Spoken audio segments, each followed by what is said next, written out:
Hey everyone, Ben Coomber Radio, episode number 154. I'll be honest, I just had to look at my notes for that because I get the feeling I'm always wrong with the numbering. So I made a commitment to myself that I would get it right this time. Not that it really matters. You're listening. You probably listen every week. If you do, hello. Thank you for being here every week. And for anyone that is new, hello as well. Hello, Rachel. Hello, I love how animated you are at the beginning of your podcast. Like your hands are going everywhere. If anyone's listening on YouTube now, you can see Ben get so excited when he starts a podcast and his hands go. I love it. Yeah, what if they're listening in audio, what they'll miss is just how smooth I am. So smooth, I'm an expert dad dancer. Yes. Do you have a knitted sweater on today too? Yeah. Did your granny knit that for you? Nope, I did. You did. Wow, you're very talented. It's getting cold here, Rachel. It's September. Woolies come out. I know. Well, just as like spring is coming in Australia, and I'm currently in the UK in London.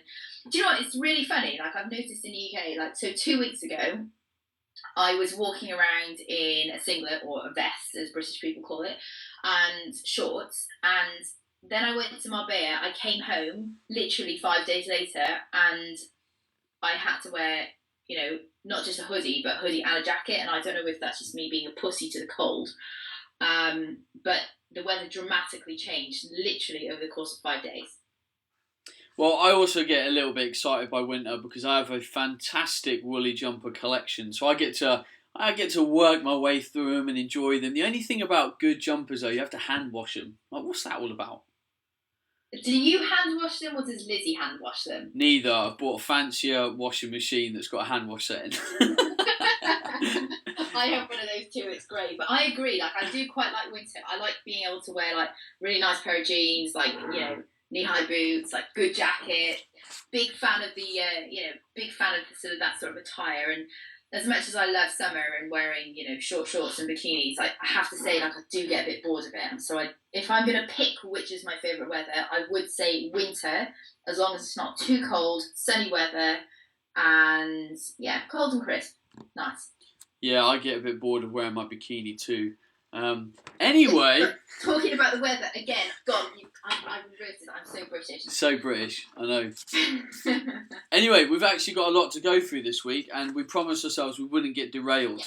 We've even got questions that we've had backlogged for literally weeks.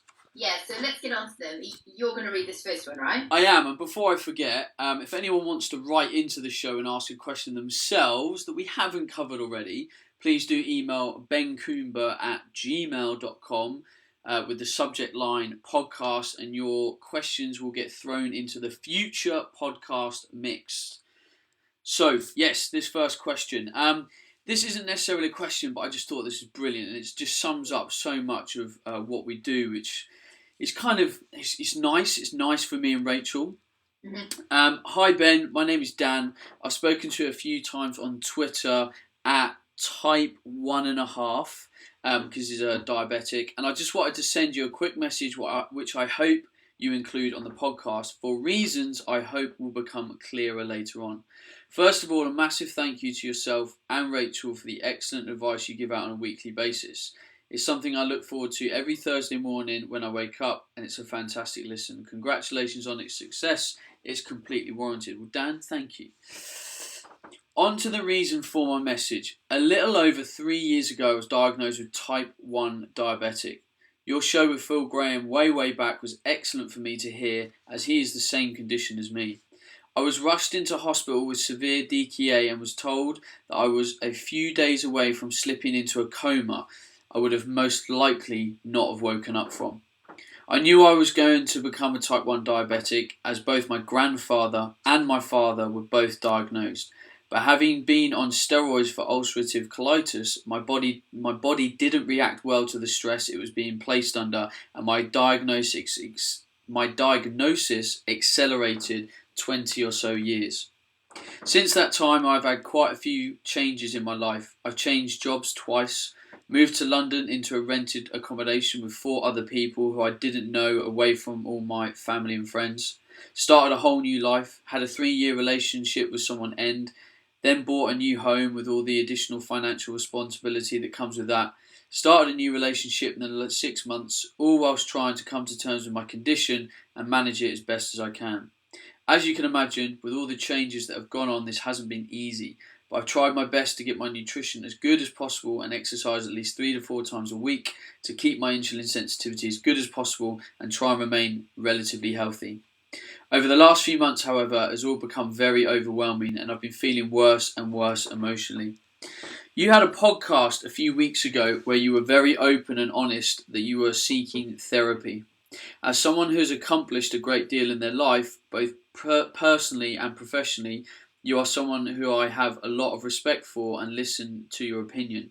And you being so honest about your mental health and the reasons why you were seeking help triggered something in my mind to realise that I had been feeling numb, unmotivated and lacking enthusiasm for a lot of things on a steady decline over the past 6 months or so, and that I needed help. I'm a very proud man, and this took a lot to admit to myself. I thought I was okay, but clearly I wasn't, and it was becoming more and more apparent to those who I spend my time with, and eventually I realised that as well. Since your podcast, I've sought professional help from a therapist and I'm on my way to recovery. I understand that it is a long journey ahead as we've already dug up some very personal and deep-rooted issues that I've buried away and haven't addressed till now, which I hope can be resolved with time in order for me to start my recovery. I know I'm doing the right thing, and that realisation that I needed help was key and a massive weight off my shoulders. Being healthy isn't just a physical state, it's true. Happiness comes from within, and until you're completely happy and calm about what's going on inside your head and who you are, then no matter how many deep leafy greens you eat or how many reps or sets you do, I believe you cannot be fully healthy, not even close. I'm now working with my mental health and I'm now looking forward to feeling happier and more positive in the future. Thank you for starting this off, Ben, and I hope you've managed to help other people with their own mental issues. It is not at all to be ashamed of. Those who I've opened up to about seeking and attending therapy have been nothing but proud and supportive. It's amazing the reactions you get from people who matter the most to you. So whilst this isn't a direct question, I wanted to write in and express my sincere gratitude to you. Thank you, Ben. Keep up the amazing work, and I hope you realise the difference you make. Dan. I love that. And can I just reread a couple of lines in that, which I think is so key, and I reckon it should be like the highlight of the podcast, and that's that being healthy isn't just a physical state, it is true. Happiness comes from within, and until you're completely happy and calm about what's going on inside your head and who you are, then no matter how many deep leafy greens you eat or how many reps and sets you do, I believe you cannot fully be healthy, not even close. So true. And do you know what? I think the big part of me that wanted to read this out is that there's people out there doing it, and I wanted to share Dan's story to say that, you know, the message that we've given out is obviously not falling on deaf ears, and Dan's gone away, had a massive realisation and taken that big step. And, you know, talking to someone, getting therapy, all that stuff is such a big leap of faith. And it is, like Dan said, like, I'm a proud man. I'm probably your typical alpha male. I don't want people to see my weaknesses. But, you know, before you show some weakness and vulnerability, you can never really change and be in control of yourself. And, you know, years ago, and this is still going on in kind of the spiritual side of health and longevity, people talk about this stuff all the time, like loving oneself. Like, I remember when Elliot Hulse came on the podcast, no one was ready for what Elliot Hulse said. And people will still go back and listen to that podcast and still be confused about what he said. But Kaya Green's the same. That's one reason I love Kaya Green as a bodybuilder. Like, he literally mindfuck people because people are just not ready to hear what he says. I remember being at Body Power and someone asked him about doing the deadlift and how good at exercise it was. And he just went into this massive tirade about why people exercise, what it means to them, the inner self. And you could just see everyone in the audience open mouth like, I have no idea what to do with that information. People are not ready to work on loving themselves, finding out why, all this kind of stuff. But as Dan said, it's like it's the most powerful stuff that you can realise. And the longer you wait before you look to discover that stuff in yourself, the longer you leave happiness on the table. Absolutely. And, particularly if you're going through, and I'll speak to women here because I see this all the time. Women say that they plateaued in their fat loss or they're even gaining fat. And okay, let's be honest here, there are many reasons for that. And, let's step away from, macros, calories, and, energy expenditure here. But one of the reasons could potentially be that you're just very unhappy. And you could be unhappy at a physical level, at a spiritual level, or, at any level. But essentially, if you're unhappy, your body deals with it in the exact same way, and that's a stress. So, this is a message to women out there as well, that if you're plateauing and, this is something you could be looking at. Are you really happy? If not, change it. And it's tough to view everything that you do in terms of fitness with positivity when you're not happy. Like, if you're not in a good place generally, and you look at yourself in the mirror, and even though a perfectly respectable physique is staring back at you, that most trainers would go, you are in good shape, you will not see yourself as in good shape because you're not in a happy place. And that's why so many eating disorders don't come down to the kind of food or the nuts and bolts of it. It comes down to how people perceive themselves, whether they're happy, their background. I wrote a Facebook post this morning, this morning as in when I'm recording this podcast, and I talked a lot about how people never believe in themselves. And it's a connecting factor that before we can initiate change and accept change, we have to find belief that we can do it. If you engage in anyone's diet, my diet, Rachel's diet, whatever diet, if you don't believe it can work, it won't work. It's as simple as that. If you believe you can't do something, then you won't achieve it. And we look at great people in life. We always look up to certain people, and they are no different to us. They don't have any any amazing genetics or any great ideas. They've just believed in themselves. They've kept going. They've accepted that failure is going to happen, and they've ignored it anyway and kept trying. And in the Facebook post, I said, you're going to fail. You're going to waste time. It's going to take longer than you think, but that's part of the process. And unless you can accept that it is a process, then only failure awaits. But this stuff is so multifaceted. It's mad. Yeah, absolutely. We could do a whole nother mindset on a whole nother podcast on mindset.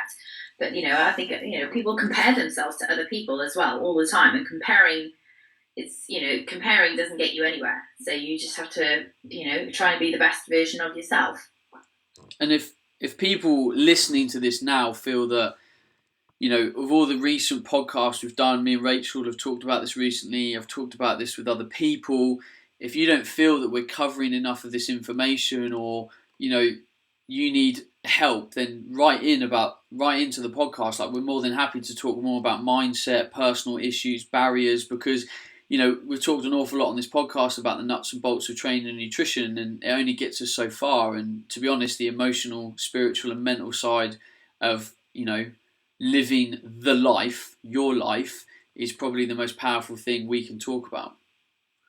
Yeah, because somebody's perception of another person's life is it's not real. It's a perception. It's not actual fact. So, I'm sure you get this bad. People say to me all the time, oh, you've got such a perfect life. I'm like, perfect to who? Because I can tell you now, when I'm working, 16, 17-hour days, it's not fucking perfect. It's bloody hard work. But I've chosen it to be that way because I actually love what I do. So, perfect to who? There is no such thing as perfect. And I say this line over and over again because everybody wants what they don't have. So one of the other things that I noticed that people do as well, I'll ask my girls in particular, and I'll say to them, so a lot of them come in and they'll say, well, I don't want this, I don't want that, I don't want to do this, I don't want to do that. And I'll say, so what do you want? What do you want with your life? Where do you want to go? Who do you want to be with? Who is the person that you want to be? And quite frankly, they don't know.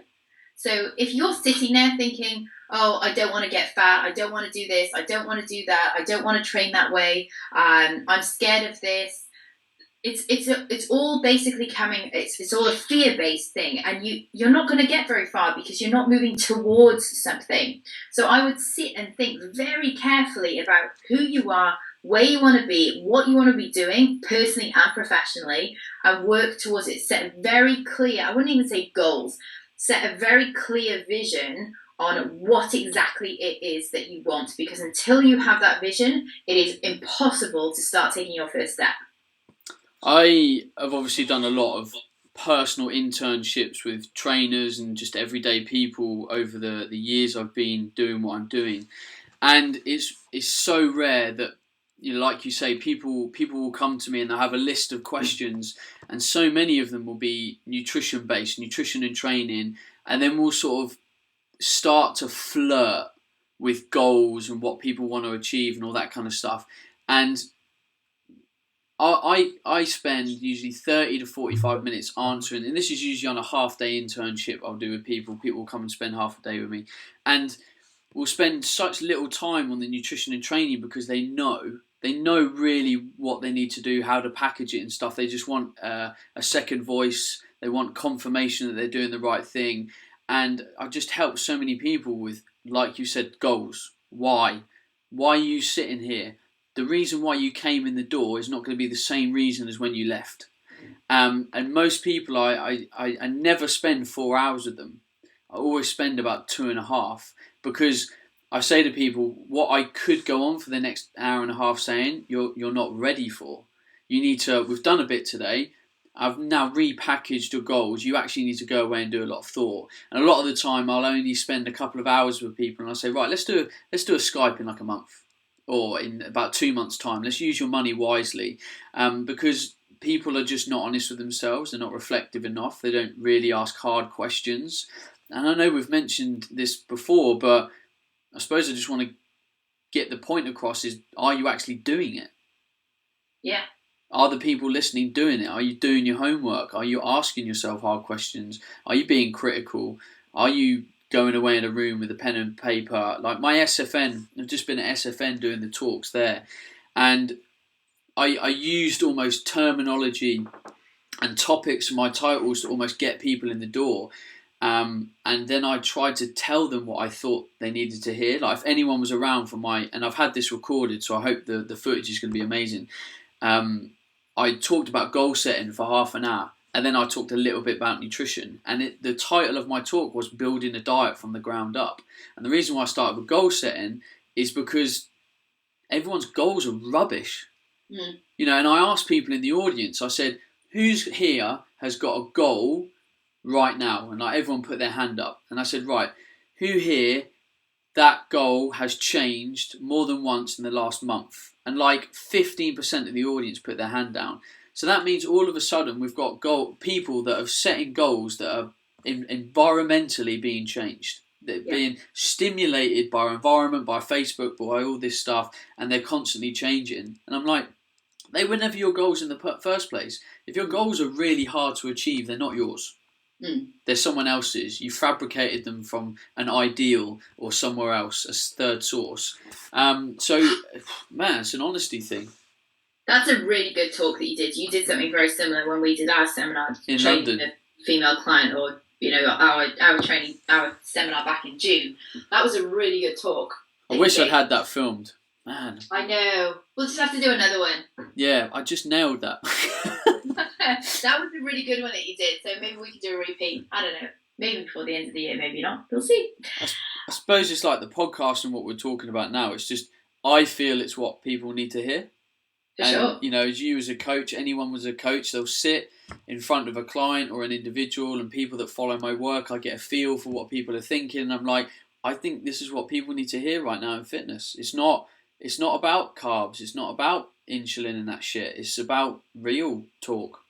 I think so too, and I'm going to guesstimate here, and I think we talked about this before. I reckon the next year to 18 months in fitness is heavily going down the mindset route, and the psychology of dieting and the psychology of training, because there's, and I think people are still confused. They're still asking for more information on calories, macros, nutrition, training. What's the best this? What's the best that? The truth is that There's only so many ways that you can reinvent the wheel, and so many ways you can say the basics, which is all that's really needed to get damn good results. What people are missing is that they don't know what they don't know. So therefore, somebody doesn't ask for mindset and psychology training and coaching because they don't know what it is and they don't know that they actually need it. So as coaches, I think it's really important for us to actually identify that and then just bring it in order for us to all move forward. Anyway, next question. It's definitely the next phase of fitness. It is. You watch this space, you watch the next 18 months. It's going to be fun. Okay, so this question is from Raphael. Hi Ben, hi Rachel. A couple of months ago, I wrote you the below email. The truth is, I guess I really wasn't honest, and simply I was scared of change. The fact is, I did not answer. Sorry, hang on a second. Let me just get my iPad's playing up. Apologies. The fact that you did not answer was the best thing that could have happened to me because it made me realise that I was asking things I already knew but did not want to accept. So I listened again to all of your podcasts and decided to make a change, and a big one. I ditched my ridiculous cardio-only craze, keeping up only Zumba and or a body jam class for fun once a week, and I started lifting. The changes were dramatic, especially in terms of the fact that very bad skinny fat cellulite in mine. Even more impressive, my periods came back.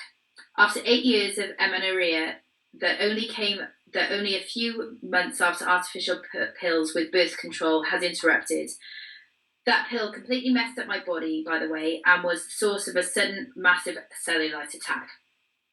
Anyways, that's just a huge thank you for allowing that change. You guys do a fantastic job in advocating a respectful approach to the body and opens the roads to the new and much healthier me. I now follow a routine that's based on Kayla Itstein's guide with additional heavy squats to get my booty in shape.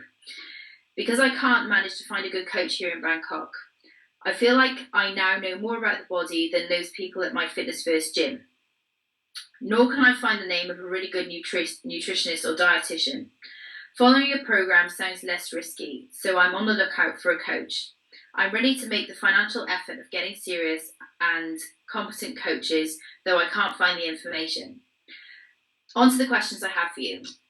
After heavyweight squats, 45 kilos, and I weigh 60 kilos, I tend to wake up the next morning with terrible pain under my feet. The arch is extremely sore and it hurts to make the first steps out of bed. Do you think this could be plantar fasciitis, and what do you recommend to fight it? Which shoes do you recommend for the type of exercise that I perform? I'm currently using Skechers Go Run 4, not the ones with the weird flexible sole. I'm not a big meat eater, so I wanted to complement my protein intake with powder. Shops here cover all information on protein shake powders with black tape. It's so weird, so I don't want to buy any strange stuff or not know the composition of it. I found hemp protein, Bob Red Mills brand, in the supermarket, and I was wondering if it was a good option or if I should not use any powder. Thanks again for all you guys, really. You probably don't ever realise how much you have helped me. Take care, Raphael. So after we've actually answered this question, depending on how long we rattle on for, I personally think we should leave the rest of the podcast for another day, because I think I want to encapsulate, the first two people and what they've done here and what I want people to go away and learn from today. And that, Raphael had to go. She sent me a massive email a couple of months ago, and it was literally a life story. And, when people as a coach write you information, a lot of the time the answers are in what they've written. And they struggle to verbalise it, get their head round it, despite the answers being in front of them and knowing what to do. And, Raphael was right. She just wasn't being honest to herself. She wrote down so much information, detail about calories, training, supplements, gym, just loads of stuff. And, I wrote back to her, I think, and said something very brief, that, the answer's staring at you and that we wouldn't be covering it in the podcast. And now she's come back to us and sort of said, thank you. All I need was just that impetus, that something to show me that it was staring at me in the face.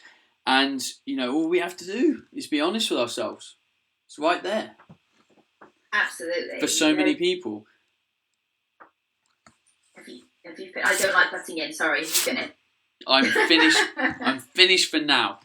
Okay. I love this too because it's such a common story for so many women doing a cardio crazy thing, and it takes big balls to get out of it because you become so encapsulated in it and you become so frightened and so terrified of what the alternatives are that it is a big step to make, and you do have to put a lot of trust in your coach, or you have to become quite desperate and almost at wit's ends in order to be able to change when you actually get that far in. Just in terms of what she was saying, Raphael was asking you whether she's got plantar fasciitis. I will say that Kayla's guides includes a lot of sort of plyometrics. It's still very cardio based. They do include a lot of plyometrics, so I would suspect that it does sound like plantar fasciitis, and I would recommend that you perhaps stay off the plyos. A lot of the jumping activities that are in that sort of program, and really stick to a more solid weight training program. That would certainly be my advice there. Yeah, the only time I've ever got symptoms of plantar fasciitis is where I've done a lot of explosive work, like in rugby season. Like I might have a hard training session and my feet ache from it. Also, if you've changed the routine, think about it. If you've done cardio for a long period of time and had poor flexibility, cardio will just compound your poor flexibility. It will keep you in that range of movement and you'll just get really tight. If you look at cyclists and runners, they tend to have certain areas of the body that are usually chronically tight as a result of the patterns that they use in running and pre-existing issues, especially with the modern lifestyle, bad posture, etc. So it might be that your new training is now just compounding what was there. It's putting enough stress in to now cause pain. I don't know about the shoes, but the shoes sound like they've got a bit of a curvy base. Those, if I'm thinking along the right lines, those Skechers shoes, they're a bit curved. If you're going to do weight training like squats, anything like that, I would just get a flat-soled shoe. Like, yes, you could get some Olympic lifting shoes, but something like Converse is a really good lifting shoe. It's just flat-bottomed. So I would definitely look at that. And then, if you're serious about this stuff, and it might be a bit tough being in Bangkok, I don't really know, but see, a good osteopath or potentially a very good physio to try and see if they can work out what potential issues you might have with your lower limb biomechanics, because obviously you want to keep training like this. You don't want it to come back. So, get it seen to. But short-term relief, I'm a big fan of rolling a golf ball in the arch of my feet. Oh, God, I love that. Just so nice. Well, if you've got so it's quite painful, but it does feel quite nice. Yeah, if the pain's bad, then obviously take care. Yeah. Just on a question about protein, hemp protein. I'll be honest here, I have absolutely no idea. I've never heard of that brand before. But hemp protein, I would be tempted to add some leucine to it. But I think if you're you said you're not a big meat eater. I think if you're eating adequate amounts of perhaps fish instead, some eggs thrown in there. If you're doing this sort of training, sort of Kayla Instein's style training programs, it's not really necessary to have a protein source. Although obviously it can. I'm a big fan of protein, and it does help with recovery. But I'd depending on how long you've been doing a program like that, really start to consider perhaps moving away again. I'm going to reiterate this: move away from more plyometric training and get more so into your weight training. So I don't know about that hemp protein. I've never heard of it. I don't know the brand, so unfortunately I can't comment there. Yeah, hemp is usually a bit lower in leucine than whey, so you might have to look at having a slightly higher dose. I'd probably argue with your body weight, you're going to want at least 2.5, probably closer to 3 grams of leucine per meal that you eat. But the easiest way to know, Raphael, if you're eating enough protein is calculate it. Like measure the protein that you eat in a day. And I'd probably, because you're very active, I'd want it to be at least 1.5 grams per kilo body weight. Yeah. You could go higher to 2, but I think 1.5 is a good minimum for you. And if you're not eating enough, then maybe look to just get a few more eggs in there, fish, whatever it might be, or there's nothing wrong with adding a protein powder.